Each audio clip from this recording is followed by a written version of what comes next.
You are Locked On Big Ten, your daily podcast on the Big Ten Conference.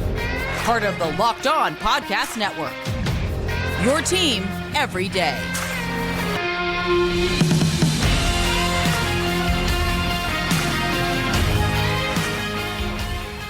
Welcome to Locked On Big Ten. I'm Craig Shemon. Thank you for making us your first listen each and every day. You know, we always appreciate it, and we're free and available wherever you get your podcasts and on YouTube. It's part of the Locked On Podcast Network, your team every day. These days, every new potential hire could feel like a high-stakes wager for your small business. That's why LinkedIn Jobs helps find the right people for your team faster and for free. Post your job for free at linkedin.com/lockedoncollege. Terms and conditions apply. All right, so Michigan, they're the champion of the Big Ten. They're going to take on Alabama in the Rose Bowl. We got 9 Big Ten teams going bowling. It's going to be a loaded month or so here. We'll cover all of it right here on Locked On Big Ten. Plus, hang around to the end today. We've got our Big Ten top 10. We've got some funny ones that made the list from my observations over the weekend.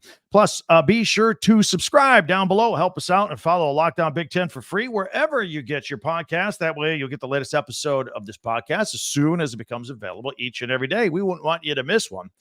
So, after all the buildup and after all the hype and everything leading to this point, the Big Ten championship in Indianapolis is in the books, right? It's a done deal. Michigan finishing the season undefeated.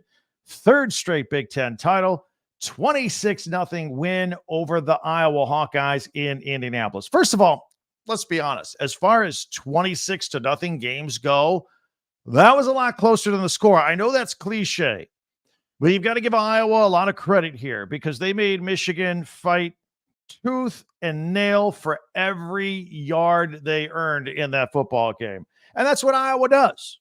I mean, it was 10-0 at the half. How many people saw that coming? Well, if you watch this podcast or listen to this podcast, you might have seen it coming. We've talked about Iowa just as much as we've talked about Michigan this year.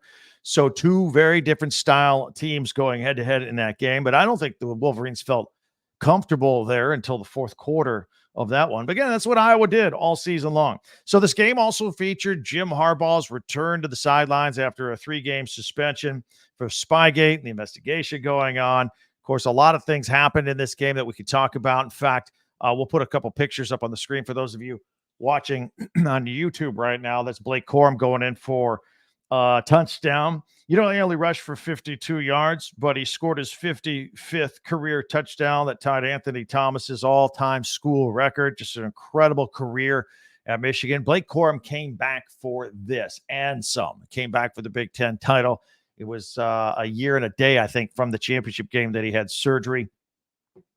And now he's going to get to try and do more with college football playoffs. And, of course, we know that while Michigan was busy celebrating earlier in the day, we saw Alabama beat number 1 Georgia in the SEC championship. And so now Michigan is the number 1 seed in all the country. They'll be the number 1 seed, the number 1 team in the college football playoffs and the polls. And again, this is the 3rd straight season. They're going to the postseason. And Michigan, Jim Harbaugh is the first coach in Big Ten history to win 3 straight outright Big Ten titles. And obviously the first coach in school history to do it as well. And now Michigan is going to have to take on an Alabama football team that is pretty hot right now. And by the way, a lot of arguments about who should have gotten into the playoffs and who didn't. There was undefeated Florida State out of the ACC. They did not get in. Look, my opinion here, I'll give it to you right now, and I don't think this is anything earth-shattering. A Jordan Travis-less Florida State team would have been blown out by Michigan in a semifinal. Now, we always get blowouts in these semifinals for these college football playoffs, it seems like, and that would have been one. I think this Alabama matchup could be a different story. And by the way, if you're watching on YouTube, here's a picture of Zach Zinter, their best offensive lineman on the best offensive line in college football. Of course, he was injured last week, broken ankle surgery, will not be playing any more football. Jim Harbaugh let him pick up the trophy first. We'll get into that a little bit more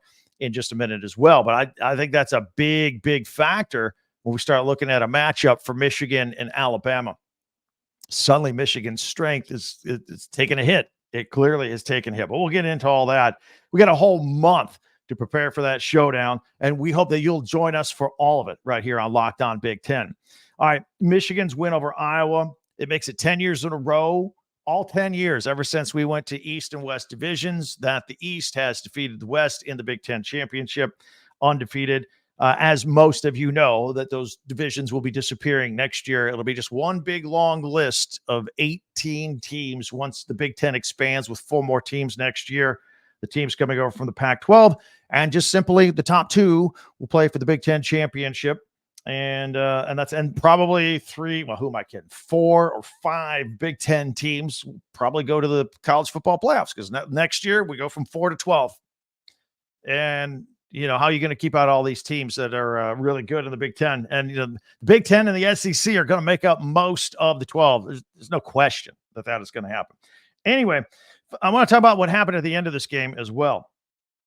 It concluded with the traditional trophy presentation on the stage with all the confetti and everything. Now, there were no incidents. People were wondering, how's this going to look? You got it's tradition, right? The commissioner, in this case, Tony Petitti, the new commissioner of the Big Ten, hands the trophy over to the winning coach. Well, the winning coach, Jim Harbaugh, and Tony Petitti, they don't see eye to eye.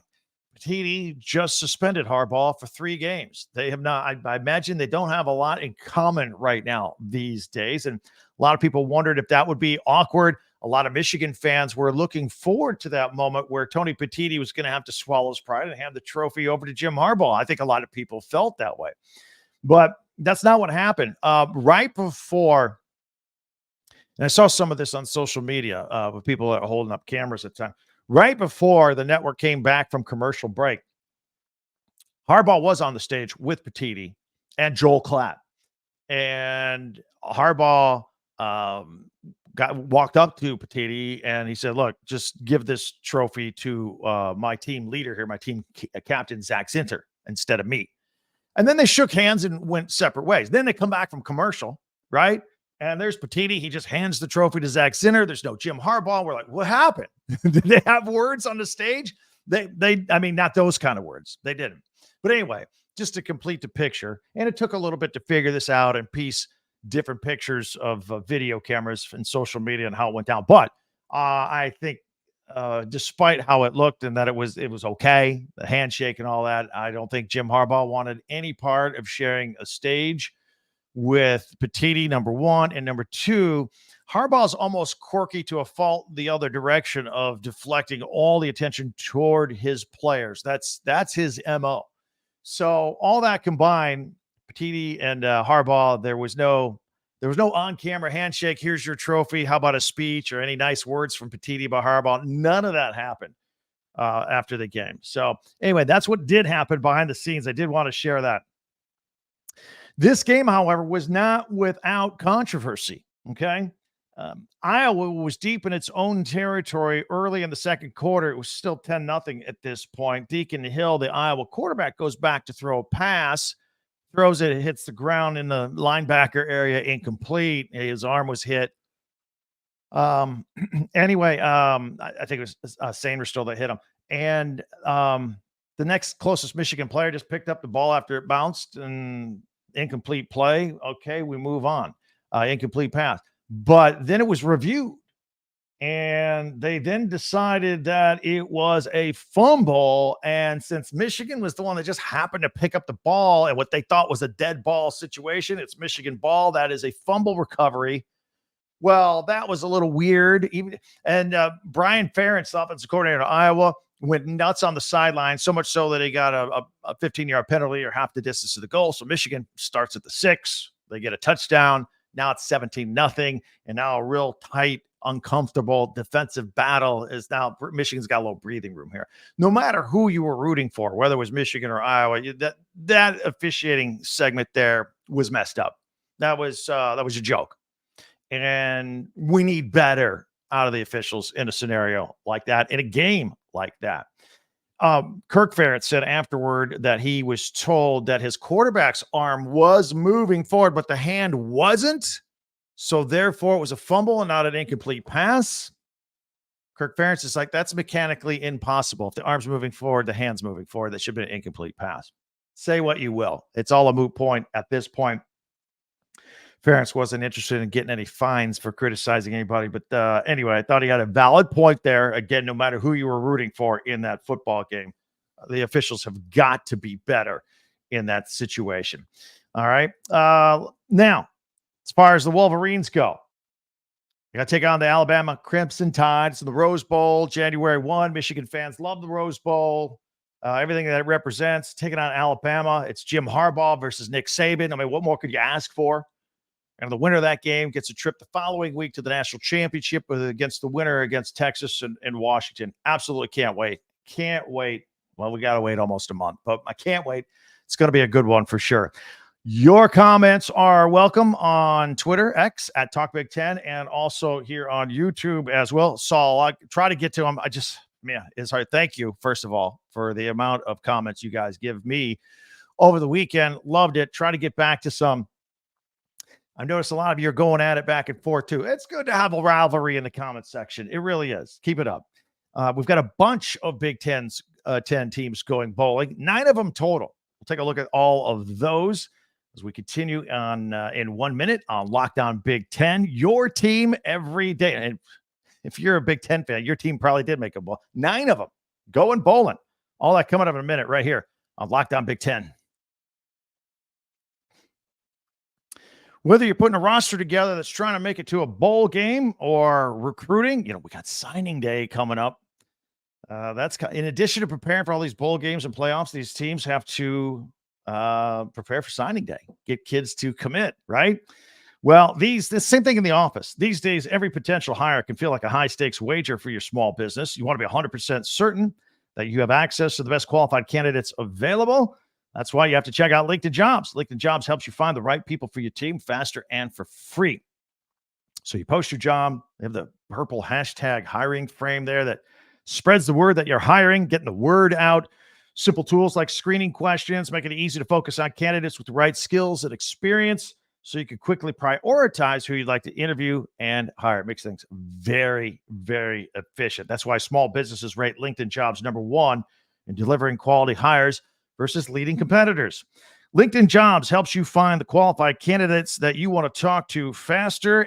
And you can post your job for free at linkedin.com/lockedoncollege. That's linkedin.com/lockedoncollege. So post your job for free. Terms and conditions apply.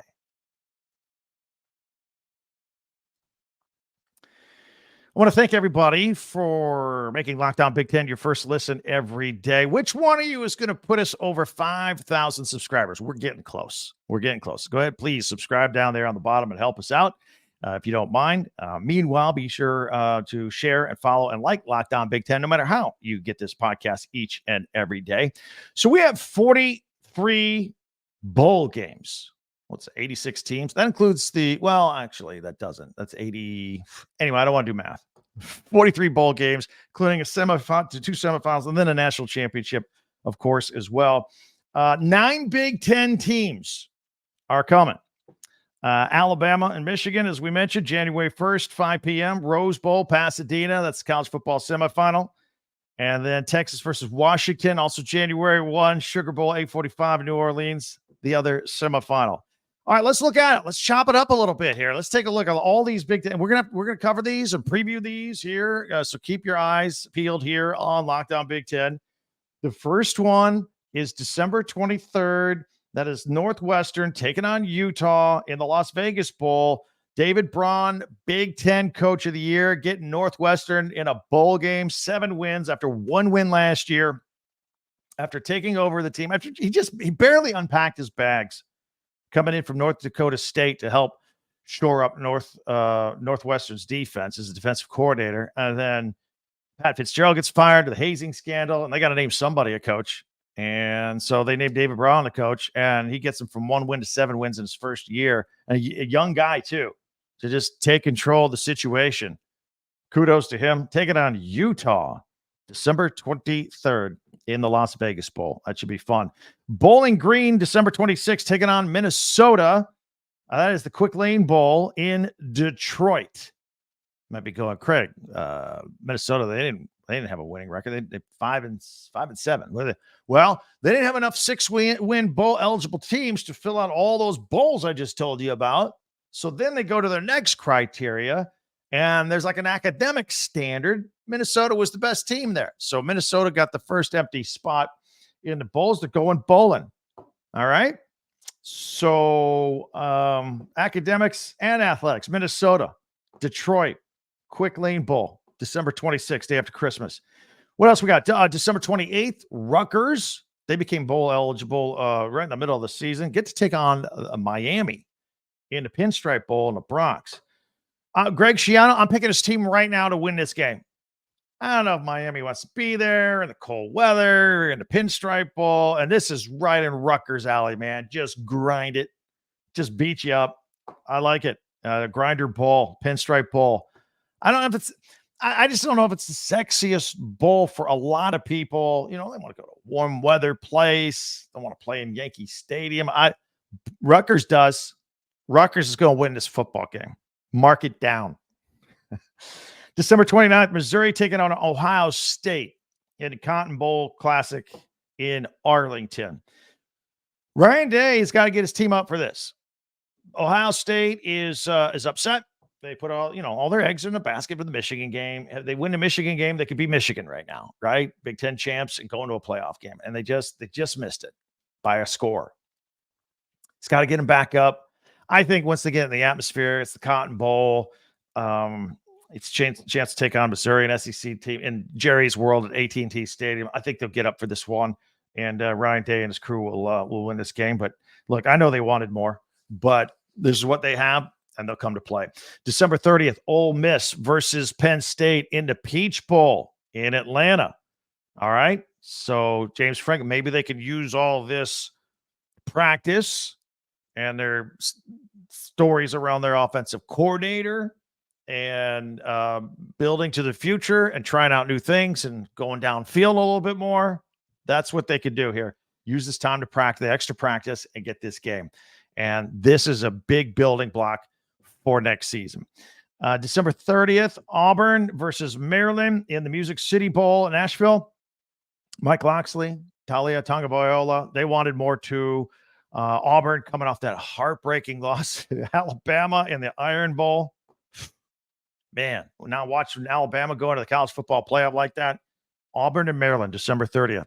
Now, the January 1 bowls. Wisconsin taking on LSU in the ReliaQuest Bowl in Tampa. A lot of Badger fans in Florida, but LSU travels well to bowl games. So Luke Fickell gets Wisconsin to a January 1 bowl game in his first year. That's pretty impressive.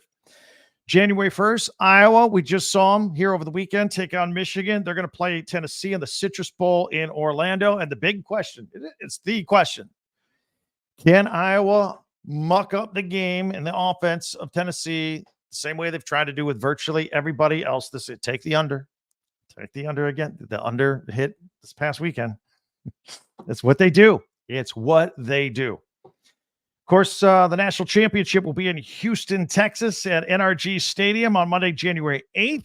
The winner of Alabama versus Michigan and the winner of Texas versus Washington. Can't wait. It's going to be great. Also, something that's great. I want to tell you about Locked On. They've launched on the first ever national sports 24/7 streaming channel on YouTube. Locked On Sports Today is here for you 24/7, covering the top sports stories of the day with local experts and Locked On personalities, plus your national shows covering every league. Like this show is on there as well. You can check it out there too. Go to Locked On Sports Today on YouTube and subscribe to the first ever national sports 24/7 streaming channel. I listed my Big Ten top 10 observations from the week. Got a few basketball in there too. Now we're overlapping football and basketball. We will share that list with you coming up in just 1 minute. The Big Ten top 10 here on Locked On Big Ten. FanDuel. You can score early and often this NFL season with FanDuel, America's #1 sportsbook. Right now, new customers, they can get $150 in bonus bets with any winning $5 money line bet. All right. Now, let me tell you about this. It's $150. You can turn that down if your team wins.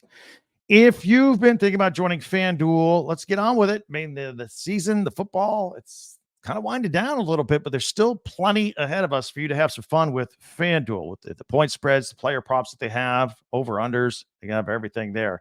In fact, Monday Night Football, if you're watching this here Monday tonight, Bengals and Jaguars, maybe look at Trevor Lawrence, right? Maybe he's going to have a big game, maybe a prop bet. How about more than 2 touchdowns? Jason Tatum, Celtics, Pacers. Take the over. The Pacers have been huge numbers. Like they've had over-unders 250, hitting at like 300 this year, 309. Tons of points in Pacer games. Go with that. Check it out. FanDuel.com/lockedon and kick off the rest of your NFL season. FanDuel, official partner of the NFL. Okay, so as you know, we like to do Big Ten top 10, my top 10 observations from the weekend. Let's check these out here. These are fun. I'll put them up. If you're listening on audio only, I'll describe to you what they are as we go full screen with this. Number 10, I'm going to put Iowa punter Torrey Taylor. Why not? He had 7 punts against Michigan, 50.4 yards, had one at 67 yards. He's the best punter in the country. All right, at number 9, I'm just going to give a shout-out to the Iowa defense in this game. I know there were 26 points scored in this game, but they were earned. They were earned. So that also means that number 8, we're going to put the Michigan defense for throwing the shutout. And I know, look, Iowa doesn't have the most prolific offense, but nevertheless, we'll give them some credit for a shutout here. I mean, a lot of teams scored 3 or 6 or 7 points on Michigan. Heck, Maryland scored a few points. They shut them out. Give them a credit for the shutout. All right. And number 7, I want to give a shout out to Minnesota basketball's Dawson Garcia. Now, I know they lost to Ohio State, but he did score 36 points in that game. And that's a player we're going to have to keep an eye on here this season for sure. And number 6, a shout out to Wisconsin basketball for beating 3rd-ranked Marquette over the weekend. Good job, Badgers, on that one, making the Big Ten look good. And Friday night, I was glued to the Northwestern Purdue game. Purdue ranked number 1 in the country. They go down in overtime. Boo Buie picking up where he left off last year. The kid is amazing. Northwestern gets the win there. At number 4 on my Big Ten top 10 observations, how about Michigan's Jim Harbaugh outracing the team and timing it perfectly to avoid the Gatorade bath from his players? That was a good move. He had some good 40 time on that little move he made to avoid all that. Congratulations for staying dry, Jim Harbaugh. Number 3, Michigan's Blake Corum got his 55th career touchdown that ties Anthony Thomas for the all-time mark at Michigan. At number 2, Michigan's Mike Sainristil, who had 2 forced fumbles in the game and ended up being the MVP. Congratulations to Mike. Joe Klatt talked about how he's really moving up on some draft charts, too, even though he's a little undersized. He is going to be like 23 players from this Michigan team drafted in the NFL draft. And at number 1, I thought cool moment, Zach Zinter on crutches, broken leg, suffered last week and won't be able to continue playing. And he was the one that received the Big Ten championship trophy. It's what Jim Harbaugh wanted Tony Petitti to do. So that was a cool moment. By the way, Harbaugh thinks that Zinter, he broke both bones in the lower leg, had surgery. Surgery went well. Harbaugh thinks that will not affect his draft status whatsoever. He'll be one of the first offensive linemen taken as well. So there you have it. Our Big Ten top 10 from this weekend of football before we get rolling with bowl season. So I love it. In the meantime, if you want to contact me, hit me up. Comments on X, Twitter, Talk Big Ten number 10. Comments on YouTube as well. And our website, talkbig10number10.com. And if you haven't yet already, please subscribe down below. Just click it and you're good. Doesn't cost anything. It's free and it gets you in our club. You're with us every day talking Big Ten. And if you know somebody that loves Big Ten or graduated from a Big Ten school, tell them about us. That's how we grow. That will really help us out. So subscribe and follow this podcast right now on your favorite podcast app so you can get the latest episode of Locked On Big Ten as soon as it becomes available each and every day. And don't forget Locked On Sports Today, also our 24/7 sports streaming channel on YouTube. Check that out and subscribe to that as well. Have yourself a great day. Can't wait to get the rest of this week going right here. Locked On Big Ten. I'm Craig Shemon.